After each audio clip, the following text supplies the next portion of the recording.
I've seen firefighters get burned, fall through floors, get trapped in collapses. I've had 3 instances where we had firefighters down on the scene that were trapped by collapse when I was at Squad 4.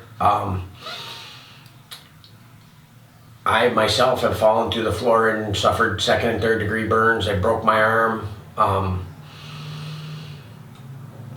I think over the years there's been a multitude of instances where guys that I worked with were burnt or hurt, or I can think of one in particular that I'll always remember. And one of the guys who was on the scene got, they had an illegal electrical hookup, and one of the guys who was on the scene was getting shocked. He got tangled up in some electrical cords and we couldn't get him loose, and you couldn't touch him because he was electrically charged. And so he was screaming and yelling and getting shocked really bad, and we ended up, one of the officers that was there cut the electrical feed to the house, cut the wires with a pair of hand pliers. That would have made me nervous to do that, but it was the only thing we could do because the meter was bypassed, so you couldn't pull the meter out, and you couldn't pull the pieces of metal out that were bypassing the meter, so we just cut the wires.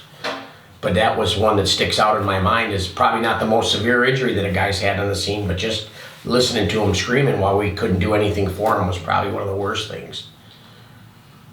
Yeah, Bob Irwin. Yeah. Yeah, I've heard that story. Bob Irwin told me that story.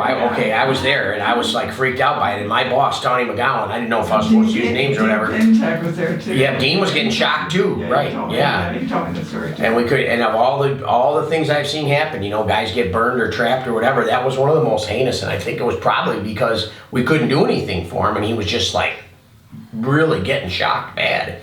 And he survived. Yeah. Luckily, yeah. I've got shocked pretty good a few times, but that was one of the worst fire things I've ever seen.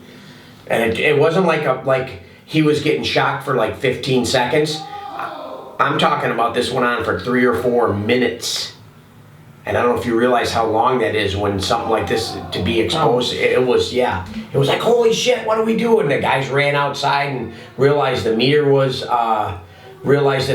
was jumped, and they had the metal plugs in there that you can't pull out. And because if you grab it, you'll get juiced.